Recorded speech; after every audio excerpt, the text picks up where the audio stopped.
All right.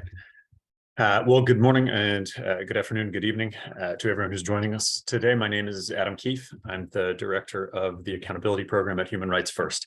I will introduce my fellow panelists in a moment, but just to get started, I wanted to thank everyone, welcome you to the launch of our new report, Multilateral Magnitsky Sanctions at 5 years. We're really excited about this report. It is the first of its kind for us. It's multilateral in its focus and its approach. We'll have the link to the report in the chat, and I'll explain a bit more about what we mean by that. So the report looks at how the United States, Canada, the United Kingdom, and the European Union, acting both separately and together, have used Magnitsky-style targeted sanctions to seek accountability for human rights abusers and corrupt actors. I'm very proud to say that the report is a joint effort by Human Rights First, Redress, the Open Society Foundations, and the Raoul Wallenberg Center for Human Rights. Together, our organizations coordinate and advise a global coalition of more than 300 NGOs that advocate for the use of Magnitsky sanctions. Over the past 5 years, these sanctions programs have become an important foreign policy tool for responding to human rights abuses and corruption. Programs themselves, the sanctions programs, vary in some of their details from country to country, but the through line is that they allow governments to target specific individuals and entities involved in abusive or corrupt conduct anywhere in the world. And that means subjecting those individuals or entities to asset freezes, visa restrictions, and a block on financial transactions. It's a way of imposing consequences on these actors that fall directly on those most responsible for abuse or corruption. To step back a little bit, the sanctions programs were inspired by Sergei Magnitsky, a Ukrainian-born tax lawyer who was killed in a Russian prison in November 2009 for exposing a massive tax fraud scheme by Russian government officials. His death ultimately sparked a global movement to adopt sanctions programs that could help hold accountable not just the Russian officials who were involved in his untimely death and the corruption that he uncovered, but also the perpetrators of other abuse and corruption, no matter where they were. Across the 4 jurisdictions that we're talking about today, which are the largest that have Magnitsky sanctions programs, the governments have used these tools against more than 760 different persons across 46 countries. Some of these sanctions have helped spur belated investigations and prosecutions. Many of them have come at the recommendation of civil society groups in our coalition and otherwise, which have submitted more than 100 case files with detailed facts and recommendations. And all of them have helped put a spotlight on specific perpetrators of abuse or corruption. Today's event is the first in a series that we're holding as part of a Magnitsky month of advocacy in November to honor Sergei Magnitsky's life and his legacy, and to encourage governments to make effective use of these tools and address gaps in their implementation. About the multilateral frame. Making these sanctions programs more multilateral has been a priority for advocates from the outset. Since the US Congress passed the Global Magnitsky Act in 2016, it was clear that these tools were going to be more effective and credible if the United States weren't acting alone. And if the United Nations itself couldn't impose sanctions because the Security Council was blocked, then at least making them partly multilateral, even if it were just among some Western countries, would make the sanctions harder to dismiss and increase their tangible impact. So we have been thrilled by the spread of these programs to more countries, including most recently Australia earlier this year. We have urged these governments, these Magnitsky jurisdictions that we work with, to act jointly whenever they can. And we have also tried to take our own advice in that regard by building a civil society coalition that can think and work across jurisdictions as well. So to that end, and to make today's report, we were excited to work together to analyze the Magnitsky sanctions made by these 4 jurisdictions, focusing on their public statements describing whom they were sanctioning and why. And the panel will cover some of the highlights and key recommendations from our report.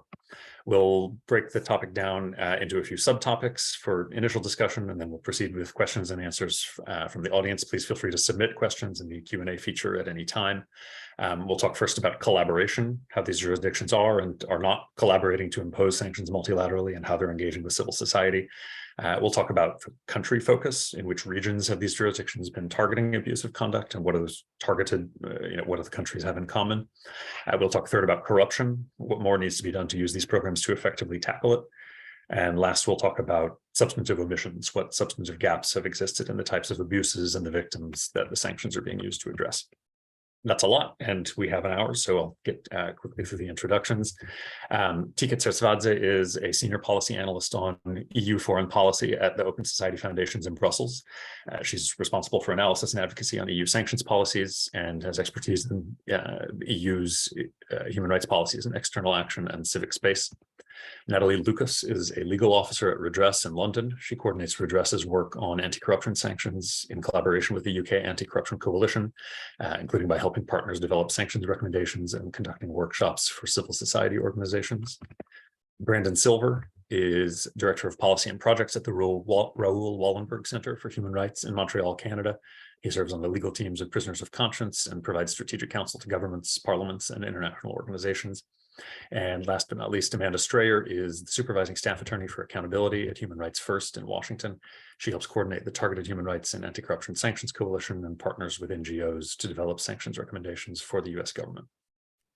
I've taken enough time to get us started on the first topic about multilateralization, collaboration. One of the themes of the report is to try to pin down the ways in which governments are missing the opportunity to reinforce each other's work. From the US and Canada's head start when they created their programs in 2017, there has been some catching up happening in other jurisdictions, but less than we'd hope. Tika now and the panel will walk us through these and other findings about efforts toward more coordinated use and government's engagement with civil society. Thank you, Adam, and I'm very happy and honored to have been able to work with all of you on this report and to be here today.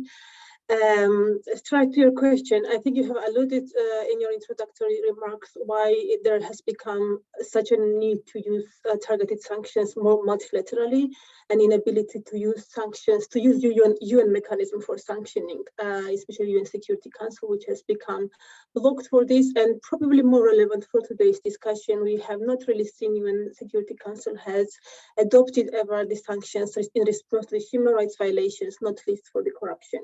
Hence, the increased call from civil society to multilateralize sanctions otherwise has become a priority for civil society groups.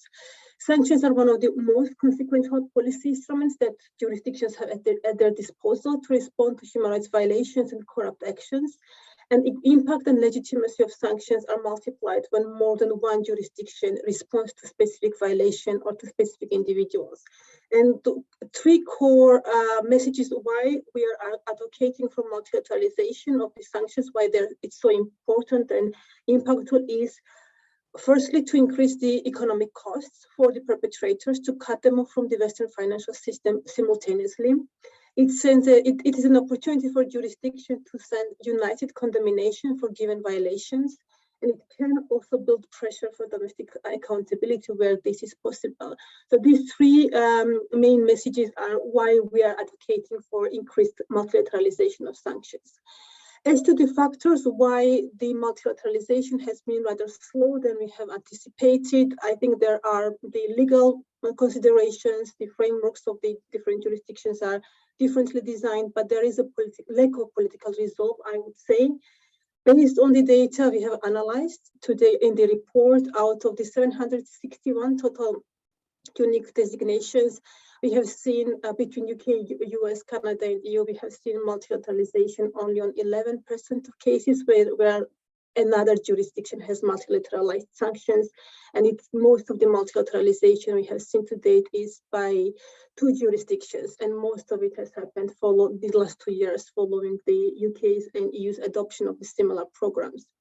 In relation to the human rights violations, there are a total 455 perpetrators documented in the document, and the full multilateralization we have seen on human rights related violations is in relation to Chinese individuals for violations against the Uyghurs in Xinjiang. And there's certainly a scope to do more this type of multilateralization. I want to highlight that we have seen also this kind of multilateralization on country-based sanctions, especially in the last year and a half, last 2 years, increasingly, which points to the fact that there is a scope to do this more on thematic sanctions, on Magnitsky style sanctions, and it has to be used more in the Magnitsky style sanctions essentially provide opportunity to jurisdictions to use it more flexibly and to respond to situations much quicker than country-based sanctions. And the last thing I would say on this topic is a big elephant in the room why multilateralization hasn't materialized to a degree we wanted, especially on corruption, is EU doesn't have anti-corruption sanctions regime. I'll add to that later on when we discuss corruption, but this is one of the omissions that we have among three jurisdictions. When it comes to the role of civil society, this has been one of the recommendations we have put in the in the report to increase the cooperation with civil society. What this coalition has done with many of you that are in the room here is to make work on sanctions accessible for civil society globally. Civil society holds a unique opportunity to document violations in the context they are living, and for them to be able to access this form of justice however they view that, while other justice is not accessible for them. And this is very powerful tool for civil society to feel empowered while they are deprived otherwise the tools to seek the accountability of justice. We have trained organizations, we build the capacities, we help them to document violations and to prepare well-documented submissions for relevant jurisdictions. The data that came out from the report, and here with a bit of a caveat that we don't have a full overview, but from the knowledge that we have is that from all the designations so far, we have seen that US designations have found the basis in civil society recommendations up to 30% of its designations, while the EU stands at 13% and UK stands at 4%. So a lot of catching up for the EU and UK in this regard. But we hope that civil society proves helpful for the jurisdictions to pursue this work. I leave at that, and I'm happy to answer any questions during the debate. All right, so we're going to do this a little bit flexibly and conversationally, but I'll turn to Amanda. Is there anything you want to add from the US perspective or otherwise on these? Sure. Yeah, I think, as Tika mentioned, of the 760 some unique perpetrators that have been sanctioned globally under these programs, to date, only about 11% have been multilateralized. And by that, we mean Magnitsky to Magnitsky sanctions programs. The report wasn't able to cover situations where one jurisdiction used a Magnitsky program to sanction someone while another jurisdiction used a country-specific program to sanction someone. So that's, certainly there's a bit more overlap happening there, but the report really identifies where global Magnitsky style programs can help fill the gap that country-specific programs can't quite reach yet. I think one of the other key factors driving the low rate of multilateralization to date is the comparatively high number of individuals and entities that the US government has sanctioned for corruption specifically, around 300 individuals and entities that have been sanctioned for corruption to date, and the comparatively lower numbers that Canada and the UK have taken in response, somewhere on the order of 30 or less for each of those jurisdictions. So lots of catching up and multilateralizing opportunities exist in that space as well. Right. I think we sort of recognize a tension between wanting these governments to act together and at the same time not wanting the pursuit of consensus among them to block useful action by one of them. And so, yeah, as Amanda said, it would be a key theme is for the US, I think, to help partners catch up through information sharing, if that's possible. I guess, Natalie or Brandon, same question to you guys, but also if you have thoughts on whether capacity, staff time in the relevant government departments has been a barrier to catching up.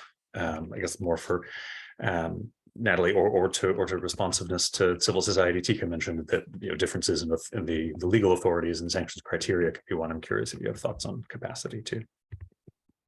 No, thank you, and I agree with what's been said. I think from the UK perspective, there's probably three factors that have been slowing down some of the multilateralization and coordination.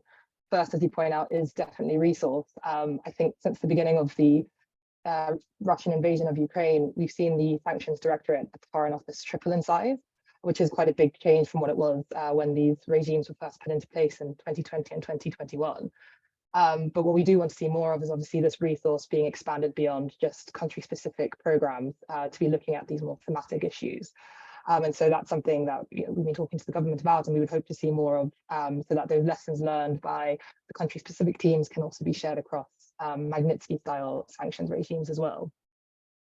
As a second point to that is also the information sharing aspect, making sure that the processes for sharing evidence, both between governments and also between NGOs and civil society and governments, is as smooth as possible, and to make sure that the evidence that is being provided is sound and corroborated, but also protecting the sources of that evidence. And so that's something, again, that the UK is maybe able to provide less comfort on compared to other jurisdictions when civil society is providing evidence to it. And so that's something that could potentially improve multilateralization in the future if more comfort can be given to civil society who are providing evidence. And so that evidence can be shared more globally between jurisdictions who are working on these kinds of issues. And then I think the final point in relation to the UK may well be a question of political will in the past. Obviously, the UK has had a relatively rocky political time in the last year or so. And so, focusing on targeted sanctions of this type might not have been atop of the government's priority list. And also with the post-Brexit political environment, concerns around the impact of these sanctions on trade relationships and other international relationships with certain partners may well have been played a role in why the UK has chosen not to sanction in cases where its allies have. But again, as we're seeing a slightly more stable political environment coming up, hopefully in the next couple of months and years, we hope that this renewed focus on a global approach to its sanctions regime will be taken, and some of these recommendations will be picked up. Great, thanks, Natalie. Brendan, I'm about to turn to you for the second set of questions, but is there anything you want to weigh in on with this one? And I'll note that Canada just this week set a great example on the multilateralization front by moving ahead of other jurisdictions and being the first to impose sanctions on some of the persecutors of Vladimir Kara-Murza. But I'll tee you up with that and anything else you want to raise on this point. No, thank you for that, Adam. And I just want to echo the sentiments of my colleagues on the panel. I think it's often a difficult balance to strike between unilateral action and multilateral coordination. And I think Canada's actions in the case you described are quite commendable. It's poetic justice that in the case of Vladimir Kara-Murza, someone who was so instrumental in the adoption of Magnitsky sanctions in each and all of our respective jurisdictions, should now have that sanctions framework used to help secure justice in his own case.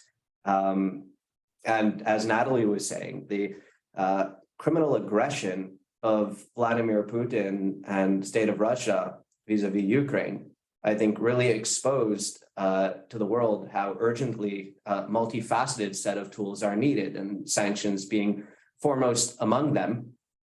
And the question of resources is one that I think has been recognized by the Canadian government. And it went from having nearly no budget when Magnitsky sanctions were adopted in 2017 to then having a budget of about 5 million Canadian dollars spread out over about as many years, which, in US dollar terms, is a big exchange rate. It means not all that much for very few staff dealing with a global range of action. In light of the war in Ukraine, there was recently a Canadian government announcement of an expansion towards 75 million and drive towards hiring more staff. I think recognizing that, having the laws and the relevant regulations are important, but enforcement of them and also engagement with civil society in a meaningful way is crucial to ensuring that, there's some teeth behind these tools. And I think the work that you have done at Human Rights First is really exemplary in that regard. The fact that most US sanctions are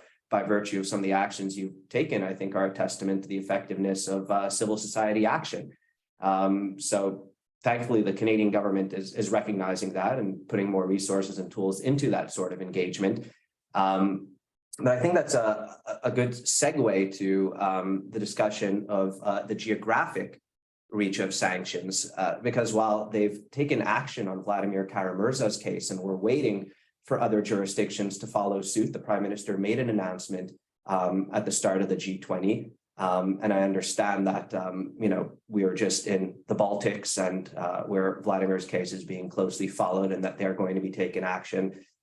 We saw the chairs of foreign affairs committees of various parliaments issue statements in Vladimir's case. And I trust that there'll be more multilateralization, but sometimes taking action and waiting for others catch up is the right way to go. And when you look at how sanctions have been implemented in various jurisdictions, it's quite interesting to note that Magnitsky-style sanctions, which, as you've described, Adam, distinctive from country-based sanctions, have been used in 46 countries across 5 continents by our respective countries, implementing countries that we're covering.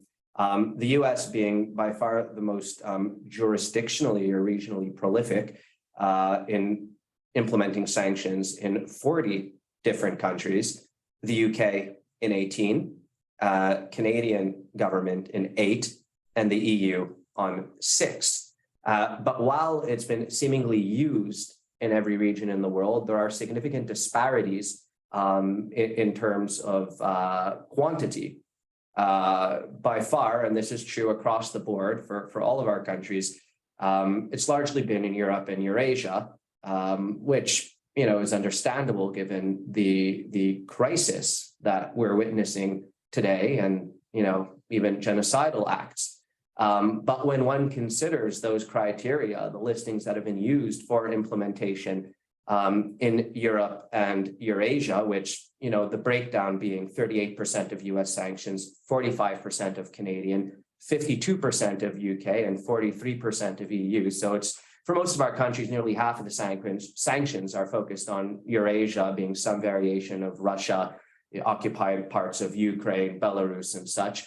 A lot of that rationale is equally applicable to other jurisdictions that have not been vigorously sanctioned under our relevant legislation. And I think the other side of the coin, if you look at which jurisdictions have been the least sanctioned, respectively, in all of our countries, that is the South and Central Asia region. Something like 3% in the US and 0.001% in Canada. I think there were 2 Myanmar generals, 2% in the UK, and again, 0% in the EU, perhaps some small decimal.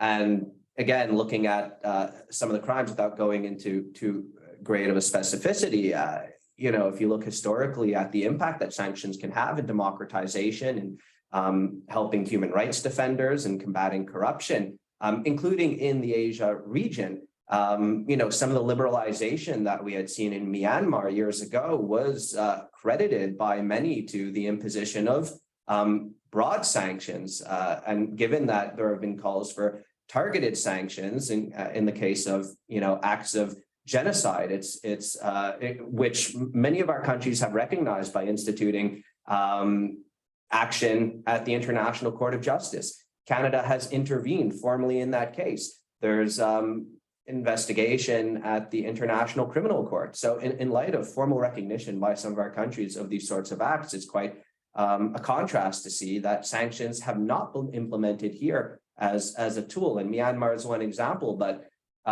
we had just met with leaders of the Cambodian opposition and human rights movement, where you still have remnants of, Khmer Rouge leadership there. And they found that, we've got evidence on hand showing that there's massive amounts of money, property sitting in bank accounts of corrupt rights abusing officials from Cambodia in Canada, in the US, and in the UK. And there hasn't been a single sanction implemented there. So it's quite a contrast looking at the rationale, the legal thresholds that are common across our jurisdictions. And I know at the start there was some discussion of differences in nuance between our respective countries, but it's not a marked difference. I think what is common between the Magnitsky legislation in all of our countries is that they're quite well anchored in universal legal norms, international law, protection of fundamental rights.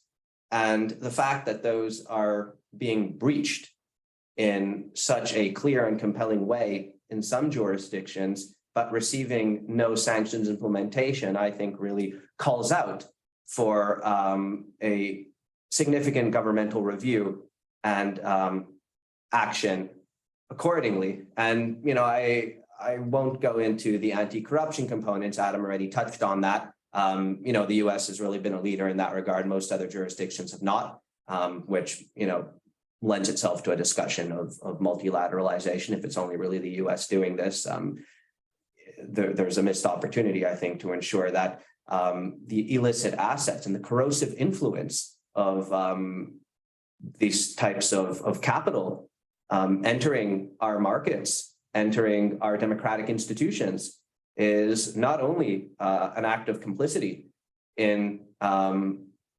those abuses and attacks on the vulnerable in foreign countries, but it is a risk to our own sovereignty and our own democratic institutions. just yesterday, we unveiled a memorial to Boris Nemtsov in London.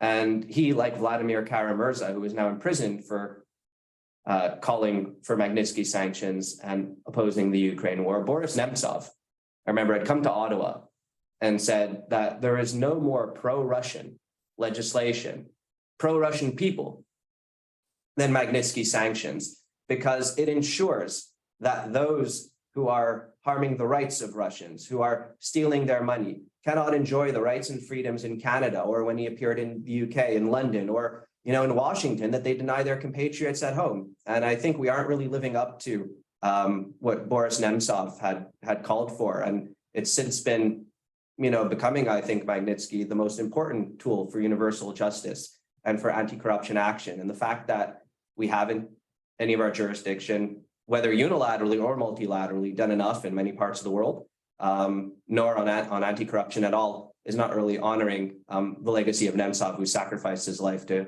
help create these tools. And I trust that with more concerted action, we can get closer to that. And I think that in response also to Adam's question about how we can do better on multilateralization, I think, while there's certainly gaps when you look at, the deficit for Asia or the overrepresentation in Eurasia. I wouldn't say overrepresentation because all those sanctions are merited and there needs to be more sanctions, I think, as well on other, Russian, Belarusian officials. But there also should be looking at the enablers, who is working to help some of those officials evade sanctions in Western jurisdictions. What about, allies in, NATO or non-NATO countries that are, engaging in hostage taking, in funding of extremist groups that then, attack innocents and the vulnerable. So I think from a policy and a human rights standpoint, there's an opportunity to really expand the scope of this to other jurisdictions, to other groups. I know Amanda will be talking about how it can be a tool for helping the vulnerable. And if it's done in a concerted way, it will have far more impact. And we've seen when it has been used on those rare occasions towards NATO allies, like in the case of Magnitsky sanctions implemented on Pastor Brunson's case against Turkey as a NATO ally. At a higher level, it very quickly led to his release. And Turkey's now detaining staff of the US embassy in Turkey. And, I think there'd be an opportunity with Qatar as well as a major non-NATO ally, which is, engaging in funding of a lot of human rights violating groups. So there's ample opportunities. You've mentioned Cambodia and Asia, or, Raymond, let me break in. I have my eye on the clock, and Sure. Can I guess? Sure. So I think to conclude, just to say that for systematizing coordination, it shouldn't rest on all of us as civil society. While the role of civil society is important, it's incumbent on government. So I think one salient call that our center has been making, and that I know HRF and others have been as well in your jurisdictions, to create a formal diplomatic coordinating group. It exists in other respects, and I think there needs to be a Magnitsky multilateralization group amongst all the countries that have this, so that they're more formally sharing information and ensuring that they're each implementing sanctions in a meaningful and unified way. And with that, I will cede the floor to my colleagues, and thank you for your interest and your patience, and congratulations again on this really monumental work. I would be remiss if I didn't say that to all of you on the panel today and all of you in attendance. Really what Amanda, Adam, and Natalie, Tika have done, and my colleagues Mutasim and Kimberly at the Wallenberg Center contributing to that. It's appreciated, impactful, and important. So thank you. Absolutely, couldn't have done it without your expertise on Canada and other issues. Amanda, is there anything else you want to raise on this sort of subtopic on GLOMAG as a gap filler? Sure. Yeah, I think just briefly, as Brandon mentioned, one of the areas of regions of the world where we've seen the least amount of attention to date when it comes to sanctions has been that South Central Asia region, despite the fact that there have been some particularly impactful sanctions in that region. For example, last year in December, the U.S. government sanctioned a Bangladesh security force known as the Rapid Action Battalion and several of its senior leadership, which has, I think, been widely cited by civil society groups and I think recognized by those in government as well as being particularly impactful of imposition of sanctions and use against a country or individuals in a country that the U.S. generally has positive relations with. So that's not to say there haven't been some examples in the region of really positive sanctions to date, but there's certainly overlooked and more could be done. Right. I think we certainly encourage governments to use these tools where grave human rights abuses are happening. We also that can include countries where the U.S. has relations and influence, and its actions may have more impact than they might in other contexts. Okay. To keep us moving, we're going to turn to the third subsection on corruption. Natalie will lead us through this one. I found this is one of our, I think, most striking top lines from the report. Except for the United States, these Magnitsky sanctions programs are predominantly being used as human rights programs, not to address corruption. I may be overstating that a little bit, but Natalie in the panel will talk through some of the reasons for that and the prospects for change. No, thank you, Adam. And I think it's a good point, and one that I was going to start with there is that, I'd like to first acknowledge that Sergei Magnitsky was detained primarily for uncovering what was a corrupt scheme involving, a massive tax fraud by Russian officials. So it was particularly interesting to us, I think, when we were doing this report to see that, most jurisdictions, or UK and Canada, who have these corruption regimes, are not using them to combat corruption in the same way as the US has in the past. And that there is a lot more that can be done in relation to that, and that holding corrupt actors to account is also key in ensuring that serious human rights abuses are prevented and dealt with. So, with that in mind, and as that general context in mind, the sort of four main headline points or topics I wanted to raise that came out of that report in relation to corruption. Two which are slightly more data focused, and the other two which are slightly more policy focused. The first is in relation to just the sheer number of corruption-related sanctions we've seen to date. The second is how well states have coordinated or multilateralized those sanctions that are actually in place right now. And then the third and fourth is to discuss why coordination and increased coordination and multilateralization between jurisdictions is particularly important in the case of serious corruption. And then finally, some very brief remarks on just what corruption is, what types of corruption we have seen being sanctioned under the regimes to date, and whether or not that's enough to cover the broad spectrum of corruption that actually exists.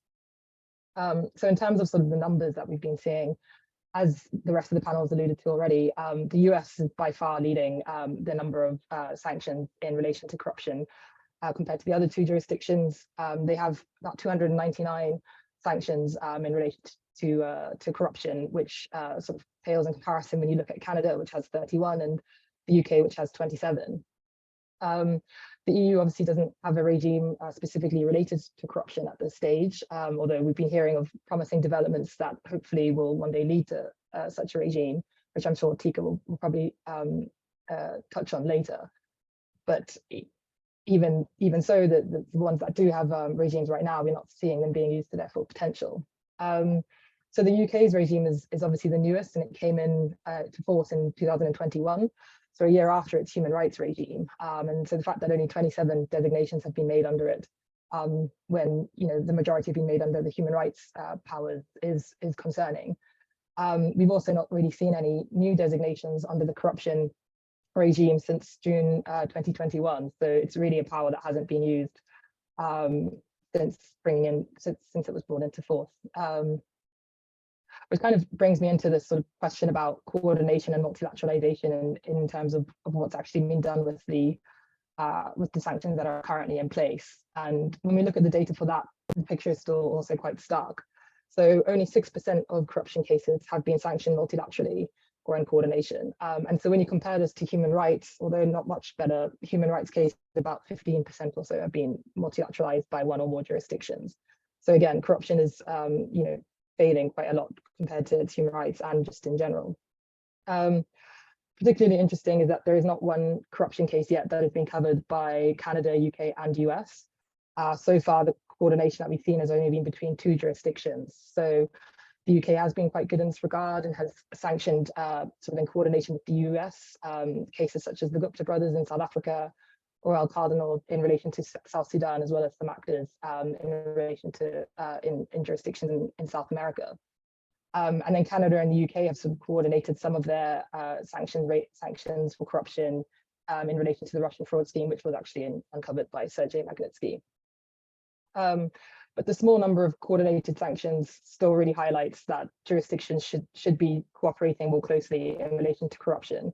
And sort of to use the UK as an example again, because it is my jurisdiction, we've seen when looking at the global list of sanctions that have currently been imposed, 92% of those still don't appear on any of the UK's lists, Magnitsky sanctions lists. So there are clear areas where jurisdictions can and should be improving their multilateralization and coordination. So that brings me on to sort of the third main point that comes out of this report is why it's so important to be coordinating sanctions in general, but particularly in relation to corruption. Mostly because the types and scales of corruption that these types of regimes focus on are by their very nature very complex and often span across multiple jurisdictions and involve multiple individuals and entities. So it's crucial that for these sanctions to be effective, that states impose sanctions in a coordinated manner where possible. And if they do so, this would hopefully disrupt these sort of more multinational corrupt schemes and networks, and also capture the extent of these schemes more realistically than they currently do by unilaterally imposing sanctions or only imposing sanctions in relation to a small number of individuals. The other sort of big finding that we had in the report is that states really need to more consistently target corrupt networks as a whole, rather than just individuals and entities who exist at the top of the scheme. A good example is where the US imposed sanctions in relation to Dan Gertler, where they not only sanctioned him, but they also sanctioned 47 other associated individuals and entities involved within that scheme, therefore capturing sort of the main part of the scheme rather than just one individual within a larger network. When we compared this to the UK and Canada, we saw that the size of the schemes that they were sanctioning are a lot smaller in comparison. And so, we'd want to see a bit more ambition from states in terms of the number of people that they are sanctioning under these tools in order to sort of capture these schemes. And Magnitsky legislation that is in place in these jurisdictions is actually capable of covering larger schemes. It's capable of targeting associates and facilitators of corruption and not just the main perpetrators of corruption. And so the average network sizes that are being sanctioned should be increased and should be more effectively used in order to sort of disrupt the flows of funds and illicit funds and things to our jurisdictions and to disrupt those corrupt networks. And then my fourth and final point before I hand back over to the panel is really just a brief point about the types of corruption that we're seeing being sanctioned. The forms of corruption which are covered by the various regulations do vary to some extent. For example, the UK scheme is relatively narrow in scope compared to the US, in that it only covers two types of corruption, so misappropriation of assets and bribery. But obviously corruption in itself is wider than just that. And we'd want to see states taking that more holistic and wider approach to corruption to make sure that you are stemming flows of illicit funds that are coming from other types of activity that might not necessarily be good. And so we don't want to see states unnecessarily restricting themselves to certain types of corruption that can be subject to sanction when they really should be taking a broader approach. Unfortunately, there wasn't as much data to really even do an analysis on that because there's been such few sanctions in relation to corruption compared to human rights violations. But I think it's something that we'd want to keep an eye on going forward as we sort of use these tools slightly more. So yeah, that's basically it for me in terms of corruption. I mean, I think the numbers for corruption kind of highlight really nicely the broader recommendations that we have in the report about how the improvement of coordination more broadly and a wider recognition of the range of abuses that these sanctions should be covering is really important to making sure that they're effective.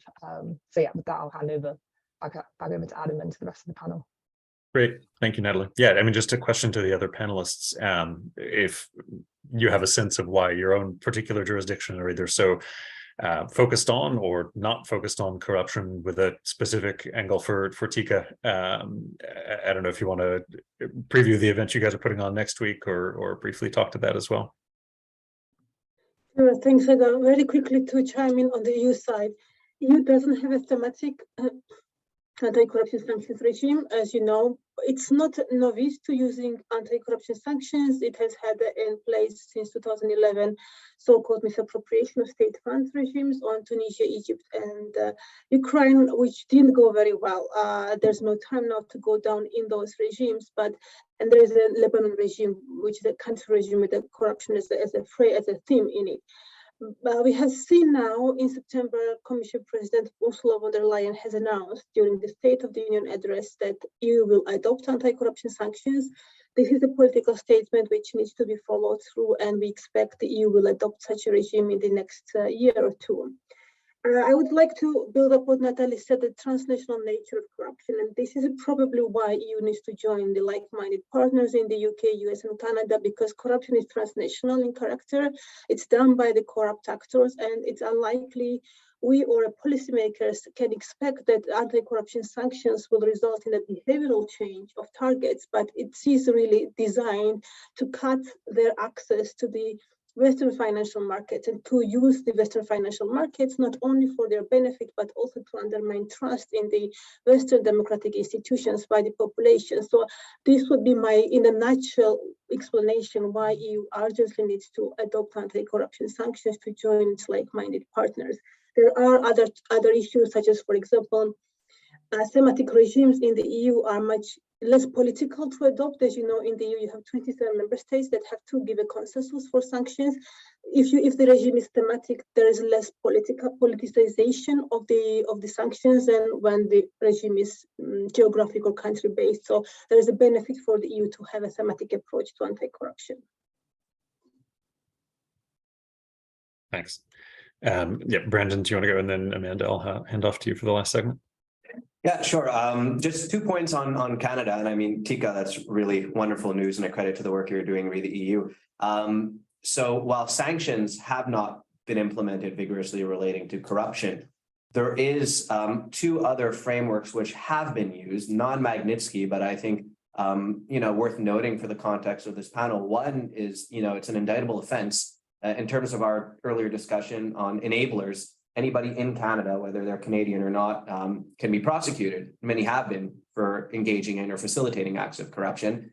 And on the sanctions side, there's actually quite a unique piece of legislation that assists with democratization and liberalization efforts relating to anti-corruption in other foreign jurisdictions, that upon the request of a foreign government, sanctions can be implemented on current or past officials. And that's been used in the case of democratization in Tunisia post Ben Ali, where the Ben Alis had significant assets in Canada, and that was seized and given back to Tunisia. And likewise, post Yanukovych in Ukraine, where a lot of assets found in Canada were given back to the Ukrainian state. So there are other programs that have been used by Canada, and I imagine sometimes the Canadian government would point to those and say they've used other tools as opposed to Magnitsky, as I guess some have said in terms of regional targeted tools. So just in terms of being a broader landscape on anti-sanctions work and the anti-corruption work in the Canadian context, that parallel Magnitsky sanctions. Right. It's a very good reminder that global Magnitsky sanctions are not the only sanctions tools in the toolkit, and sanctions tools are not the only game in town in terms of broader foreign policy tools. Amanda, do you want to add anything on corruption on this? And can you also kick us off for the fourth portion on omissions? Sure. Yeah. Just on the corruption piece real quick, I'll add that while certainly the U.S. has been the leader on the board in terms of sheer number of corruption sanctions that they've imposed under their global Magnitsky program to date, there are still several important cases where we've seen the UK, for example, take action to sanction individuals that the U.S. has not yet replicated, specifically Teodorine in Equatorial Guinea. It's on the UK Magnitsky sanctions list and has not been replicated by the U.S. So there's still, work that the U.S. government can be doing in that respect to be multilateralizing and following along with the great work being done by its partners. Transitioning now to talk about human rights abuses, that element of the sanctions programs. One of the most useful aspects really of the Magnitsky sanctions programs is that they are flexible enough to respond to a really wide range of serious human rights abuses. We often see them used in quite diverse situations, for example, for widespread atrocities such as the genocide against the Rohingya, all the way down to single incidents like the killing of journalist Jamal Khashoggi. But our analysis looked at, drilled down into the human rights abuse cases in particular and found a number of stark and really interesting gaps in how these tools are used to respond to human rights abuses. First, we looked at what types of human rights abuses result in Magnitsky sanctions based on the public statements that the US, Canada, UK, and EU made at the time that they were announcing the sanctions. We wanted to see what abuses these jurisdictions were citing when they sanctioned perpetrators of human rights abuses. And we found, perhaps not surprisingly, that killings, arbitrary detention, torture, and ill treatment, these were among the most often cited abuses overall across the board. From there, though, the findings were a bit more mixed. The US and the EU were much more likely to sanction for rape and sexual violence and enforced disappearance than the UK and Canada, which only rarely addressed those kinds of abuses. Canada and the EU, however, were more likely to explicitly tie the abuses to violations of other recognized rights, such as freedom of expression, assembly, association, and religion or belief. And I want to be clear here, that's not to say that the US and the UK were not addressing situations that infringed on those rights. They have done so in numerous occasions, from killings of journalists, as I mentioned, to attacking protesters, atrocities against religious minorities, et cetera. But these governments, the US and the UK, were just simply less likely to call those abuses violations of those other rights. Where all governments fell short, however, was in sanctions for human trafficking. Not a single government imposed sanctions that specifically responded to human trafficking abuses. A few of the sanctions addressed forced labor, especially in relation to the Uyghurs in Xinjiang, but none cited sex trafficking as a basis for sanctions or human trafficking more broadly. This led to one of the key recommendations of the report, urging jurisdictions to use sanctions for serious abuses that have not yet received much attention or any attention to date. Human trafficking, again, is a key example of a very serious type of abuse that has been recognized as amounting to torture or ill treatment, and where there are strong reasons to use sanctions given the financial aspects of these abuses. We'll have more on this later this week with an event we're hosting on Thursday morning, and hope you all can join us for that topic, but just to flag there. And additionally, our human rights analysis, our research looked at when certain marginalized victims groups were mentioned by the sanctioning jurisdiction in their human rights cases. And here, the results were really quite striking. There was nearly a complete lack of recognition of victims who were women, children, LGBTIQ+ persons, Indigenous persons, and persons with disabilities. And we saw this happen in two ways. First, the jurisdictions rarely, if ever, use sanctions to respond to abuses that specifically target these groups. For example, targeted killings of Indigenous human rights defenders.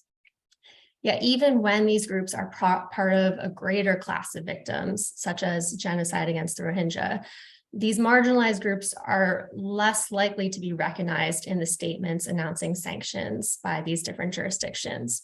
So to give you a few examples of what we found in the analysis, with respect to women, the US was most likely to cite any women among the victims among the four jurisdictions, but it only did so in 16% of cases, whereas cases that only refer to men as victims in the victim class were twice as common as women. The UK amongst the four jurisdictions had the most gender skewed data, recognizing men as victims in 60% of its cases, but not once recognizing women as victims. The findings were even more lopsided when we looked at cases where all of the victims were known and identified, such as the targeted killings of journalists or whistleblowers, where we know for certain the entirety of the class of victims. When men were identified as the only victims in cases like Sergei Magnitsky, Alexei Navalny, and Jamal Khashoggi, the jurisdictions were more likely to respond with robust sanctions against a large number of perpetrators. These kinds of cases made up, again, 58% of all UK human rights sanctions, 26% of US human rights sanctions, and just over 10% of all the EU and Canada sanctions. But for women, it was a very different story. Of the more than 550 times governments have imposed human rights sanctions under these programs, only one perpetrator has ever been sanctioned for abuses against a single woman, Chinese human rights activist Cao Shenli. As disappointing as this data is, the results were even worse for some of the other marginalized groups that we looked at. For example, LGBTIQ+ persons, only the US, UK, and EU have sanctioned a small number of people involved in the killings of gay men in Chechnya. No other cases of arbitrary detention or abuse against LGBTIQ+ persons have resulted in Magnitsky sanctions. Canada, for example, has not sanctioned anyone for abuses specifically targeting this group. And for Indigenous persons, despite high rates of murders of Indigenous human rights defenders, amongst other abuses, there's generally been no sanctions action taken to date, with the exception of a few US sanctions in which Uyghur victims were described as Indigenous to Xinjiang. So these findings led to another key recommendation in our report, that the jurisdictions should close these gaps and ensure that marginalized victims are being recognized. Sanctions should be inclusive, and they may be the only form of accountability available to victims. And moreover, as sanctions could deter future abuses, jurisdictions should impose sanctions equitably. This should put perpetrators on notice that their crimes will be dealt with seriously, no matter whom they target. So there's more findings in the report about the human rights abuses that these different jurisdictions target, but those were the two primary takeaways from the report that our groups identified. Thank you, Amanda. I want to give anyone else on the panel a chance to weigh in on this topic too, or we go for it, Natalie. I guess it's just one small comment and just to really echo, I think it's one of the most surprising findings of the report, and particularly in relation to women, I guess, because the UK also had such bad finding in that, in terms of recognizing survivors within these statements of reasons and recognizing what sanctions are actually used for. And sometimes that is to have that survivor-centered approach and to make sure that sanctions might be the only tool of justice or accountability that these victims and survivors may get in the short and medium term. And so what is written in those statements of reasons can actually be very important, not just in terms of providing reasons to the person who was designated, but also in recognizing the victims and survivors of the human rights abuses that occurred. So I think that's a really key recommendation that if anybody's taking anything away from this talk, I think would be one of the ones that I would really highlight. Right.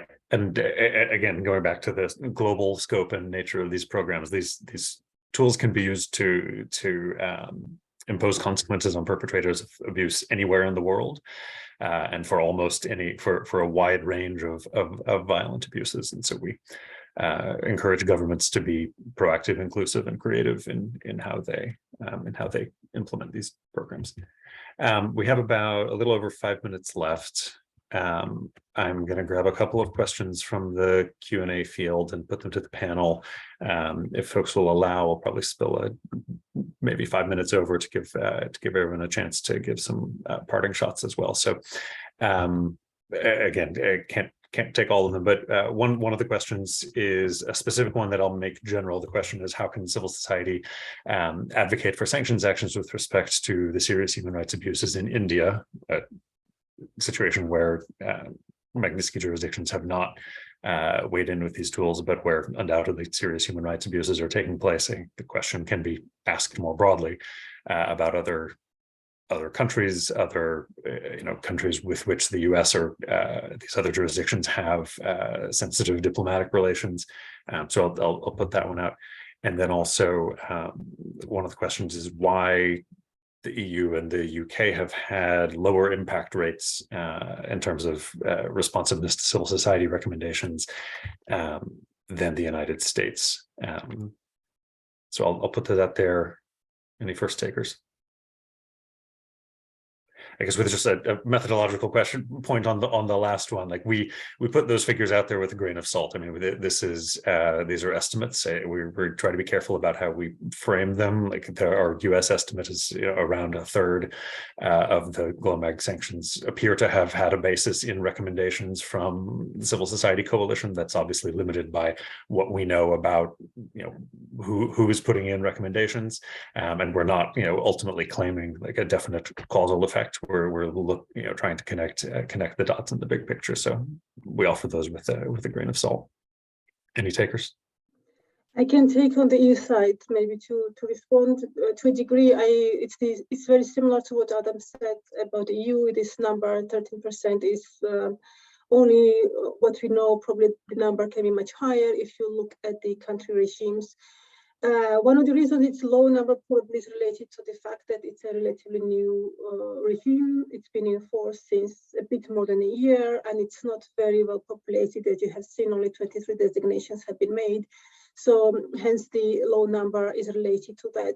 EU doesn't have, unlike the other partners where there's a specific role for civil society designed in the regulation, in the law, in the EU regulation, we don't have this specific role assigned to civil society.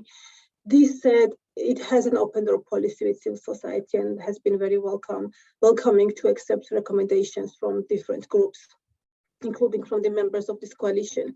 And to a more broader question, Adam, about why certain countries are not falling under the sanctions, maybe very quickly to put the EU in the perspective here, like 43% was on Eurasia in the EU, but realistically, it's in the EU, from the EU, it's one country that's been targeted, it's Russia.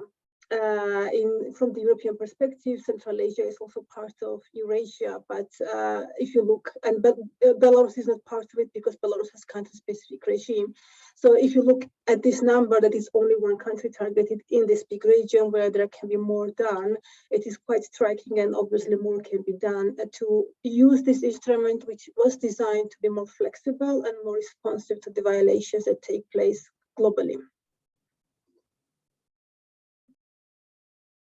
I can jump into kind of the broader question about how NGOs can help influence or provide information to these jurisdictions to recommend individuals for sanctions. So as Adam mentioned at the top, all of us are involved in coordinating coalition of hundreds of NGOs around the world that are doing just that. So our organizations are available to work with NGOs who have situations that they have been tracking and documenting of corruption or serious human rights abuses, and can work with NGOs to provide training on our different the different jurisdictions' sanctions programs, as well as provide guidance and assistance in developing detailed, well-resourced evidence files that identify specific perpetrators of these abuses and the types of actions and conduct that they would be eligible for sanctions under the different jurisdictions. So I think I'm okay speaking for the panelists and saying we'd be happy to be in touch with groups that are interested and have information that they would like to share with these jurisdictions and ensure that the information being provided is as thorough and covers all the bases needed for sanctions consideration. And on the specific question of India or other countries like it, I'll make this general and not about India. I mean, there are a number of countries where civil society groups have advocated for sanctions for a while, and where global Magnitsky sanctions would be appropriate. We have another report and event coming out later in the month focused on global Magnitsky and U.S. security partners. We have some case studies of looking at 5 different countries where sanctionable human rights abuse or corruption is definitely taking place, and we make the case that it's past time for the U.S. to use these tools in those contexts. It's a U.S. focused analysis, but I think the same logic would apply in others. So we're happy to continue working with civil society partners to move the ball there. Seeing no other fingers raised from fellow panelists, I can give a last quick rounding conclusion of any specific recommendations that the panelists want to raise or stress for their particular governments. A lot of what we've talked about is cross-cutting, but anything distinctive or particular? Sure. I would just underscore the earlier point that the establishment of a contact group or some other forum for the formalized exchange of information amongst Magnitsky jurisdictions would be effective, not only in terms of implementation, but also in terms of encouraging adoption in other jurisdictions.